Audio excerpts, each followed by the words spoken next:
In the previous video, I talked about how I came up with the idea for the Color by Buttons game in Dreams. In this video, I'll talk about how I made the level. Once I come up with a new idea for a game, I try to design parts of a level which use the idea, just to see if the idea is interesting and fun. After coming up with the idea of warping different regions in and out, I constructed some obstacles which could be navigated with the mechanic. Without the mechanic, these obstacles would be impossible to navigate. For example, in this sketch I had the idea that the player could ascend a tower. The player would turn off all of the regions in the tower, and then ascend the tower by jumping up through the layers while turning on the layers below. By doing so, the player would build the tower up from beneath them while they got higher. At this stage in development, I didn't yet have the idea of the Tetris level, but I would later use this tower idea heavily in that part.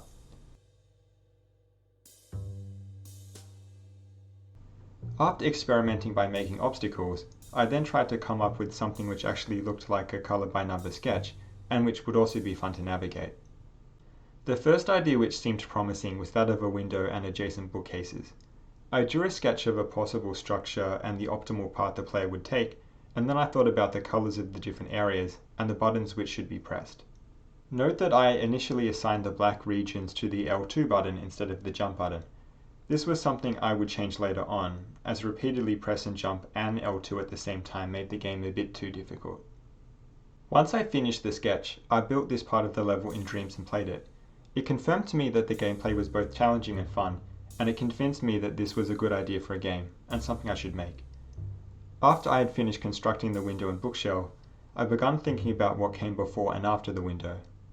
I imagined the window as part of a room, so I considered adding more objects to the room. Not every type of object could be added though. The objects would need to be decomposable into simple shapes, like the window and bookshelves. Luckily, furniture is often composed of very simple shapes. I added a desk next to the window, and soon after added a computer and lamp. For a while I considered adding a plant on the desk, but this seemed too difficult to draw. Next I added a dresser. During this process I thought a lot about the player's route through the room, and often rearranged the order of the objects. At one stage I thought about having the player leave the room via a window or a door, but decided against this. After making the office, I thought about what some other scenes in the game could be. I spent a couple of hours thinking about adding a playground segment to the game, but the shapes involved were difficult to turn into something playable.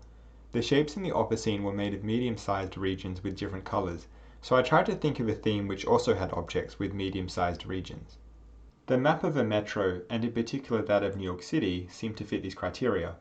When I was looking at a map of the NYC metro though, I realized that the geometry of NYC alone was interesting enough to possibly be the basis for a puzzle. Specifically, the water, the buildings, and the parks all formed medium-sized regions which could be denoted by a single color. I tried to imagine I was playing through different areas of the map in my head. My goal was to find an area which would be an interesting puzzle to play through in the game. I thought that the geometry of Central Park was interesting enough that I had to include it, so I began to look for regions containing Central Park. It wasn't long after that I finalized the portion of Manhattan I'd use, as well as its orientation and scale in the game. Replicating even a small portion of a map of Manhattan as a sculpt in Dreams took a ridiculous amount of time, in total about 20 hours. Looking back, I'm not sure I'd do it again.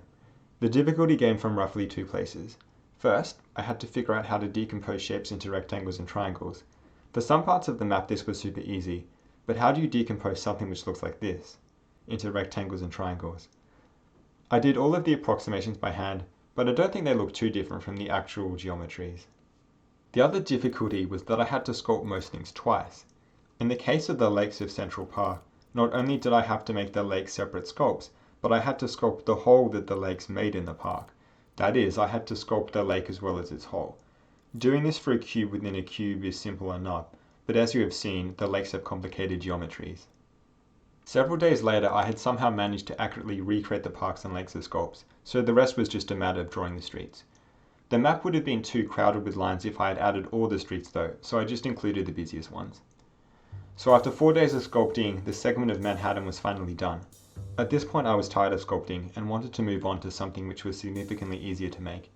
I also wanted to make something where the player had to really think about where to go. I got the idea of including a Tetris level soon after. A Tetris level would also allow me to reinterpret what is one of the most familiar games of all time in a different way. This will not only be fun for me as a designer, but hopefully fun for the player too. I started sketching some possible configurations where I tried to control the direction the player went, but in each case there were too many possible routes. If the player could go in any direction, it wouldn't be a puzzle. I needed a way to control the player's path. I solved this issue by figuring out all the possible Tetronimo configurations in which the player would not be able to jump on the Tetronimo from the bottom. In these calculations, I was assuming the player could jump 1 unit high but not 2. This was a quick but fun mathematical exercise, and once completed, it allowed me to design bottlenecks. Very quickly after doing this, I was able to design a layout with one main path. Implementing this part in the game was ludicrously easy. After spending day after day trying to accurately sculpt the various parts of Upper Manhattan, sculpting Tetronimos was one of the easiest things in the world. It took me less than a single hour to build the entire Tetris section, sculpts, outlines, and all. After building it so quickly, I felt like an absolute boss at dreams. Several days then passed while I tried to come up with another idea. I toyed around with the idea of including silhouettes of buildings, but ultimately didn't pursue it. I was finding it hard to come up with an idea as strong as the Tetris section, so I moved on to thinking about what the beginning of the game could be. For a while I thought that the game should begin with the player inside a box, and the first puzzle would be figuring out that jumping turns the walls on and off. The more I thought about it, the more it didn't feel like a good start to the game, and in retrospect I'm happy I didn't go with the idea. The idea of boxes, or more generally frames, seemed interesting though. Shortly after I had the idea of including famous abstract paintings into the game. The idea of selecting and reinterpreting 20th century paintings as platforming puzzles was irresistible. I also thought that by doing so I would be able to explicitly pay homage to Mondrian. I should explain this point a bit more. One of Mondrian's masterworks is Broadway Boogie Woogie, in large part inspired by the layout of Manhattan. I couldn't help but feel that there was a similarity in how Mondrian was inspired by the layout of Manhattan streets to create an artwork, and how I had used the grid of Manhattan to create a platforming puzzle. As such, I thought that I should really have at least one direct reference to his work in my game. I had the best time browsing pictures of Mondrian and Van Stoesberg's paintings on Wikipedia Commons, and thinking about which paintings would be a traversable puzzle in my game. I ended up selecting 2 works from each artist and recreating them to the best of my ability. Most were very easy to make, although getting the diagonals correct in simultaneous counter composition was a huge pain, and took more than an hour. By this stage of development I was starting to get tired of making the game, and so I wanted to finish and release it. But the window I had made weeks before now looked simplistic compared to the rest of the game. I quickly came up with some sketches of clouds, and redid the design of the original window to include these. I also wanted to know how long it took people to complete the level, but I didn't want an intrusive timer on screen at all times. After playing Digit Droids in Dreams, I really liked how Banana Ball included an indication of the time at the end of the level, and so I wanted to do the same thing in mine. The idea of including a digital clock in my level felt inappropriate, so I went with an analog clock instead. I also realized I would be able to stop the clock when the player crossed the finish line, and I liked the idea of finishing the level with a visual contrast of movement and non-movement in the clock. The visuals and the gameplay of the level were now completed, but it still wasn't done. The game sounded extremely boring. At this stage the game was still silent. When I started making the level, I thought that at the end I would learn how to make music in Dreams and create my own composition, but by this stage in development I really wanted to release the level. It's a level which constantly demands that the player pay attention, so I felt that the addition of a house or dance track would be distracting and too much. I then thought about including classical music or jazz, but the game is long.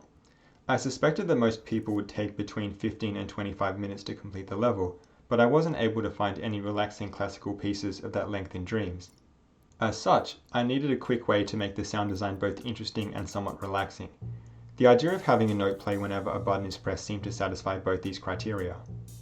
This idea was fairly easy to implement. I simply needed to experiment with different instruments to create a sound palette I thought was, well, palatable, and code up a microchip playing these sounds. Very quickly I honed in on a double bass and jazz percussion. For the checkpoint activation sound, I wanted to add in something positive which fit the other instruments, so I chose a click. For a respawn sound, I used a drum which sounded detuned compared to the others, as I thought this reinforced that something bad had happened. And with that the game was finished. Less than 4 weeks beforehand, I had been thinking about making a 4-dimensional level, and now I had made a jazzy, playable, color by numbers painting. It was time to get it out to the world. I made a recording of one of the most technical parts of the game and uploaded it to the Dreams subreddit. It got a decent number of upvotes.